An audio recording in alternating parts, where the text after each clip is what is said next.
జై శ్రీమన్నారాయణ. నేను మీ icon Australia Gattupalli Suresh Babu. ఈరోజు మన టాపిక్ ఏంటంటే గనక శత్రు భయం. అసలు శత్రువులు ఎలా పుట్టుకొస్తారు? శత్రువులు అనేటువంటి వారు మనుషులేనా లేదా వేరే రూపంగా ఉంటారా? మీకు ఒక విషయం చెప్పనా, మనకి నవగ్రహాలను ఉంటాయి. నవగ్రహాలంటే 9, ఛాయాగ్రహాలు 2, మొత్తం 11 అయినా మనము ఆచరణలో తీసుకునేటువంటి గ్రహాలు వచ్చేసి 9 నవగ్రహాలు. వీటి యొక్క స్థల మార్పిడి అవ్వడం వలన, వీటి యొక్క స్థల చెందడం వలన చలనం అవి ఒక్కొక్క రాశి మీద ఒక్కొక్క గ్రహం ప్రభావితం చూపించి మంచి చెడు అనేది తెలియచేస్తూ ఉంటుంటుంది. అలానే వీటన్నిటికన్నా కూడా నవగ్రహాల మనిషికి ఎప్పుడు ఇబ్బంది కలిగించవు. చైతన్యాన్ని ఇస్తుంటే ఇబ్బంది కలిగించడం అంటే ప్రాణం తీసేసేలాగైతే ఉండవు. ఏదైనా పరిహారాలు చేసుకున్నా, యజ్ఞ యాగ హోమాలు జపాలు తపాలు దానాలు చేసుకుంటే కూడా ఆ నవగ్రహాలకు సంబంధించినటువంటి చెడు పోతుంది. ప్రకృతి సంబంధించినటువంటి చెడులున్నా పోతాయి. పితృదోషాలున్నా, కాలసర్ప దోషం, నాగదోషం, కుజదోషాలు ఉంటే కూడా ఏదన్నా దానికి సంబంధించినటువంటి పూజలు యజ్ఞ యాగ హోమాలు చేయించుకుంటే, ఎక్కడైనా స్నానాలు చేసి తర్పణ వదిలితే పోతాయి. ఏదో విధంగా ఏ గ్రహం అయినా కూడా అశుభ దృష్టి నుంచి శుభ దృష్టిగా మలుచుకునేందుకు మార్గాలు చాలా ఉన్నాయి. చివరిగా మానవ గ్రహం అనేది ఉంటుంది. ఈ మానవ గ్రహం ఏం చేస్తుందంటే మన చుట్టూతూనే ఉంటుంది, మన ఇంట్లోనే ఉంటుంది, మన చుట్టూతూనే ఉంటుంది, మన ఇంట్లోనే ఉంటుంది. శత్రువులు అన్నమాట. మనం ఎదుగుతుంటే తట్టుకోలేరు, మనం ముందుకు వెళ్తూ ఉంటే అసలు ఓర్చుకోలేరు. మనకి ఏదైనా జాబ్ వచ్చినా, ఫైనాన్షియల్ సెటిల్ అయినా, త్వరగా పెళ్ళైనా, జీవితం బాగున్నా, నలుగురు వచ్చి మనల్ని పొగిడినా, సన్మానం చేసినా ఎక్కడో బయట నుంచి ఉండరండి. శత్రువులు ఇంట్లోనే పుడతారు. అది ఎవరైనా ఉండొచ్చు, రిలేషన్ అనేది అనేకమైన ఉండొచ్చు.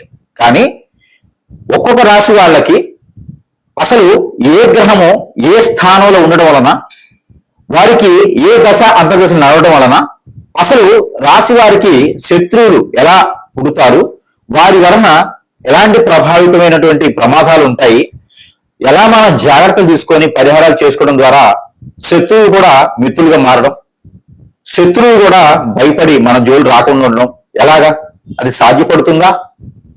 చూద్దాం ఒకసారి ఎంతవరకు సాధ్యపడుతుందో.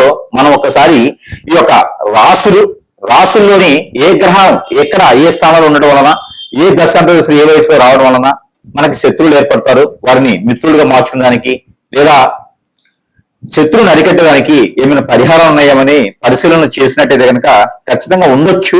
ఒకసారి మనం పరిశీలన చేసుకున్నట్టయితే కనుక ముందుగా మనకి 12 రాసులు, ఈ రాసుల్లో ఏ రాశి వారికి ఎలాంటి శత్రుత్వం ఉంటుంది, వారు ఎలాంటి అనుభవాలు వారికి చేయూతనిస్తాయి, ఎలాంటి అనుభవాలు వారికి ఇబ్బంది కలిగిస్తాయి, ఒకసారి మనం పరిశీలన చేసుకున్నట్టయితే దానికి సంబంధించినటువంటి పరిహారాలు కూడా ఉన్నట్టున్నాయి. అవి ఒకసారి పరిశీలన చేద్దాం.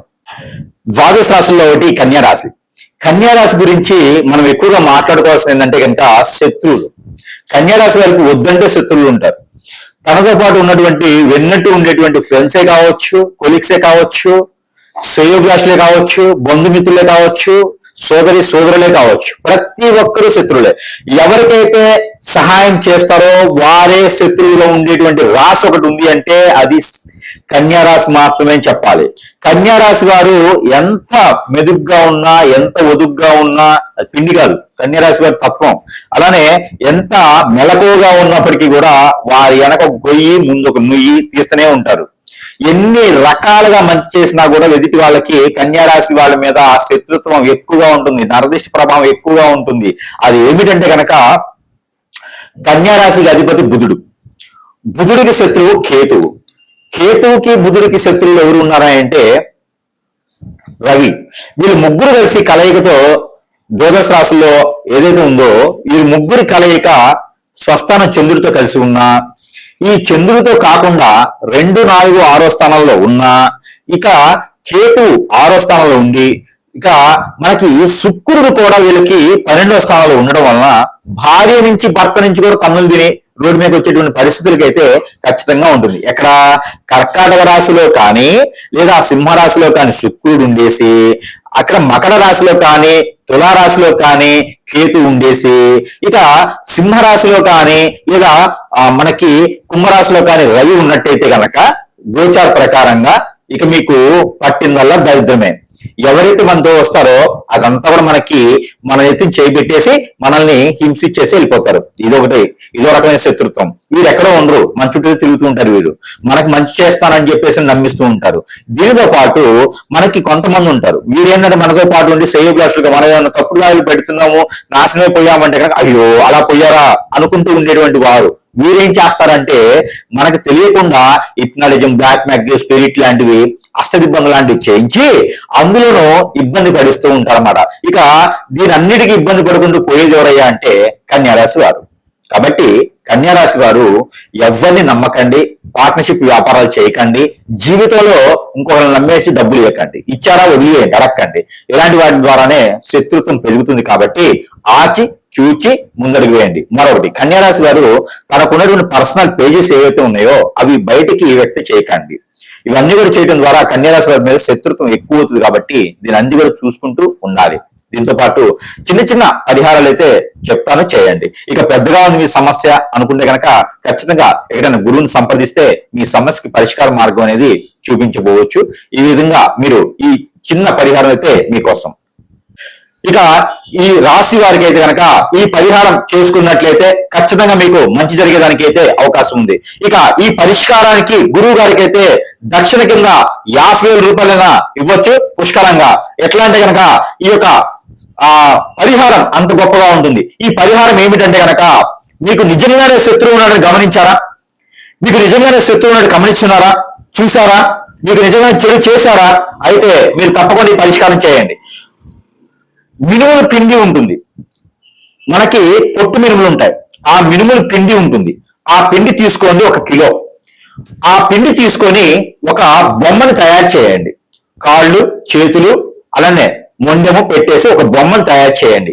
ఎట్లా పూరి పిండిలా కలిపేసండి ఒక బొమ్మను తయారు చేయండి. దానిపైన నల్ల నువ్వులు అతికించండి. అతికించిన తర్వాత కందులు ఉంటాయి. ఈ కందులు తీసుకొని కళ్ళగా పెట్టేయండి. అలానే జీడిపప్పు నుదుటిని పెట్టండి. పెట్టేసిన తర్వాత ఆవాలు, ఈ యొక్క నల్ల ఆవాలను దొరుకుతాయి. అవి కాళ్ళకి, చేతులకి అతికించండి 5 ఇవి అతికించిన తర్వాత స్టమక్ ఒకటి ఉంటుంది. ఈ స్టమక్ దగ్గర మీరు ఉలవలను ఉంటాయి. లేవు అంటే కనుక గసగసాలు ఉంటాయి. లేవు అంటే జీడి గింజలు ఉంటాయి. అవి ఒక 2 తీసుకొని, లేదా గురి గింజలు ఎర్రవి తీసుకొని ఆ స్టమక్ పెట్టేయండి. ఇక మీ మీద శత్రువు ఎవరున్నారో వారికి ఇక మీకు బిర్యానీ ఆకు ఉంటుంది ఇంట్లో, బిర్యానీ పత్తా అంటారు. దానిపైన మీ శత్రువు పేరు రాయండి. రాచి ఈ బొమ్మ కింద పెట్టేసి బొమ్మ పైన ఈ రావి ఆకు ఉంటుంది. ఈ రావి ఆకు పైన మీ జోలు రాకూడదు, మీకు ఏది చెడు జరగకూడదు, మీకు చేసినటువంటి చెడు క్రియ ఏది ఉందో మళ్ళీ వారికే తగలాలి అని చెప్పేసి ఆ రావి ఆకు పైన లిఖించండి. దేంతో రక్కిస్తారు? కాటుకతో రాయండి. రాసినటువంటి బొమ్మను తీసుకొని వెళ్ళి ఎక్కడైనా మీకు ధర్మస్థలాలు ఉంటాయి. ఈ ధర్మస్థలాల్లో కానీ, లేదా ఒక చిన్నపాటి గుంత తీసి దానిలో బూడ్చి పెట్టేసేయండి, లేదా ఎక్కడైనా పొదలుగా ఉన్న చెట్టులో వేసేసేయండి. ఇలా చేయడం ద్వారా అది ఎట్లా రావ్యాకులు చుట్టాలి. రావ్యాకులు చుట్టేసి మీ వైపు ఇంకా రాకూడదు అని చెప్పేసి తలుచుకొని ఈ బొమ్మను తీసుకుని వెళ్ళి అక్కడ వేసినట్టు కనుక దీనికి ఒక మంత్రం ఉంటుంది. ఈ మంత్రము ఖచ్చితంగా మీకు చెప్తే తెలిసి తెలియక అందరికి చేయొచ్చేమో. ఈ మంత్రం అయితే ఖచ్చితంగా ఎవరికైతే అవసరం ఉందో వారికి చెప్పాల్సినటువంటి సందర్భం వచ్చినప్పుడు చెప్పేదానికి ఉంటుంది. ఇకపోతే ఈ బొమ్మను తీసుకుని వెళ్ళి చిన్న చిన్న శత్రువులు అయితే ఇట్లానే చేయొచ్చు. ఆ పేరు రాసేసి ఇక మీ జోలు రావద్దు అని చెప్పేసి అని ఎక్కడ పొదలుగా ఉన్న చెట్లలో వేసేస్తే కనుక ఖచ్చితంగా మీకు ఆ శత్రువులు అనేది మీరు ఎదురుపడ్డా కూడా వారు తల దించుకొని బయటికి వెళ్ళేటువంటి తత్వం ఉంటుంది. మీ జోలని వాడు హరాయించకపోయినా వారిగా చివరి దశలోకి వచ్చినా కూడా మీ జోలిని తస్మా రారు. కాబట్టి ఇది ఎక్కువగా శత్రువులు బాధిస్తున్నారు అంటే మాత్రమే ఈ ఒక ప్రక్రియ చేయండి. ఇది చేయడం ద్వారా మీకు వచ్చేటువంటి ఇబ్బంది అయితే ఏం లేదు. ఈ యొక్క పరిహారం ఖచ్చితంగా చేసుకుని మీ శత్రు భయాన్ని కూడా కొంతమేర దూరం చేసుకోవచ్చు. ఈ పరిహారం వచ్చేసి మీరు నల్ల నువ్వులు 1 కిలో తీసుకోండి. దాన్ని మన ఇంట్లోనే హాల్లో కావచ్చు, బెడ్రూమ్ లో కావచ్చు, కిచెన్ లో కావచ్చు, ఎక్కడైనా మీ ప్లేస్ ఉంటే అక్కడ స్టార్ అంటే ఎలా ఉంటుంది తెలుసు కదా, నక్షత్రం. ఈ నక్షత్రం యొక్క సింబల్ వేయండి. వేసేసి దాని మధ్యలో ఒక నిమ్మకాయ పెట్టండి. ఆ నిమ్మకాయ సగానికి కోయండి, బద్దలుగా కోయకూడదు, సగానికి కోయాలి. ఈ సగానికి కోసినటువంటి నిమ్మకాయలో ఎవరైతే మీకు శత్రువు అని గమనించారో వారి యొక్క ఫోటో 4 మడతలు వేసి దానిపైన స్టార్ బొమ్మ వేసి ఆ నిమ్మకాయలో పెట్టేయండి. దానిపైన మీరు ఈ యొక్క విభూది ఉంటుంది, విభూది అలానే భస్మం సాంబ్రాణి ఉంటుంది. ఈ రెండు కూడా మిశ్రమాన్ని కుంకుమ కలిపి, పసుపు కలుపుకోదు, కుంకుమ కలిపేసి ఈ మూడు కలిగినటువంటి మిశ్రమాన్ని ఆ నిమ్మకాయ పైన వేసి దానికి ముందు పక్కల 5 కర్పూరం బిళ్ళలు పెట్టి ఆ నిమ్మకాయ లోపల సాంబ్రాన్ కడ్డీలు 5 వెలిగించేయండి. ఇవి రెండు ఒకే దాటిలో ఉండాలి. ఇకపోతే గోధుమ పిండి తీసుకొని ఆ గోధుమ పిండి పూరి పిండిలో కలిపేసి దాని లోపల నల్ల నువ్వులు కూడా వేయాలి. ఆ వేసినటువంటి గోధుమ పిండికి ఒక పక్కన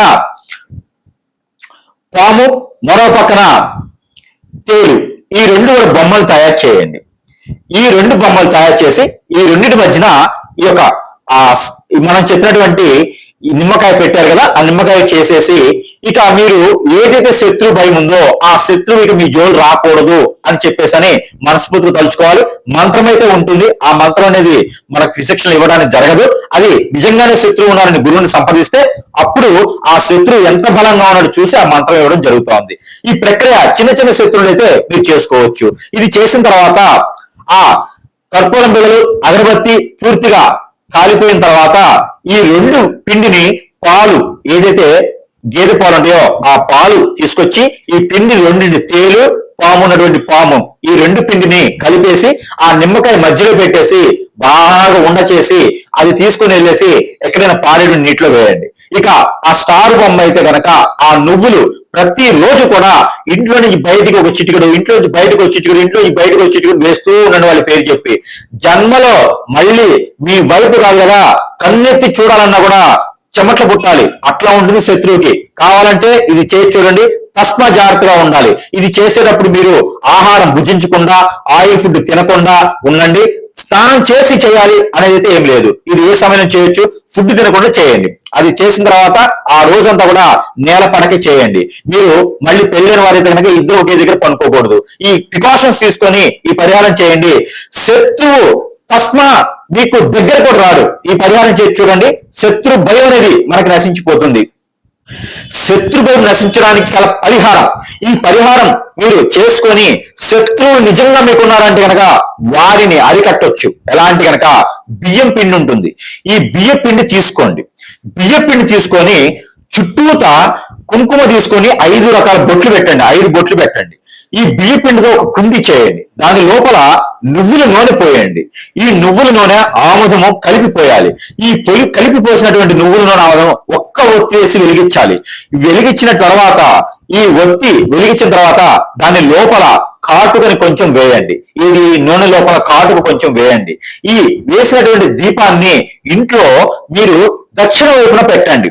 దక్షిణ వైపున పెట్టి ఎవరైతే పేరుందో ఆ శత్రువు పేరు రాగి ఆకు పైన కాటుకతో రాసి ఆ దీపం కింద పెట్టండి. వాడికి ఖచ్చితంగా మీరంటే భయం ఏర్పడుతూ ఉంది.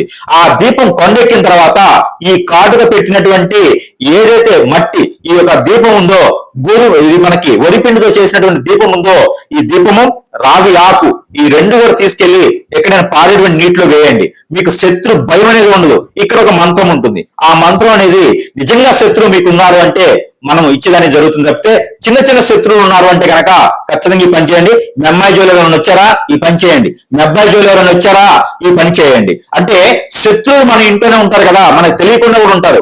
మిమ్మల్ని ఇబ్బంది పెట్టేవారు ఎవరైనా ఉన్నారు, డబ్బులు తీసుకుని ఇబ్బంది పెడుతున్నారు, ఇలాంటి వారు ఉన్నారంటే కనుక ఖచ్చితంగా మీ ఆయన ఎవరైనా వల్ల వేసుకున్నారా, లేదా మీ ఆవిడ ఎవరైనా వల్ల వేసుకున్నారా, ఇలాంటి వారు కూడా వారి పేరు రావి ఆకు మీద రాసి ఇలాంటి దీపాలను పెట్టినట్టు కనుక 3 రోజుల్లోనే వారు మీ జోలు రాకుండా ఉంటారు. కాబట్టి ఈ యొక్క పరిహారం మీకోసం చేసి అదృష్టవంతులు అవ్వాలని కోరుకుంటూ ఉన్నాను. జై శ్రీమన్నారాయణ.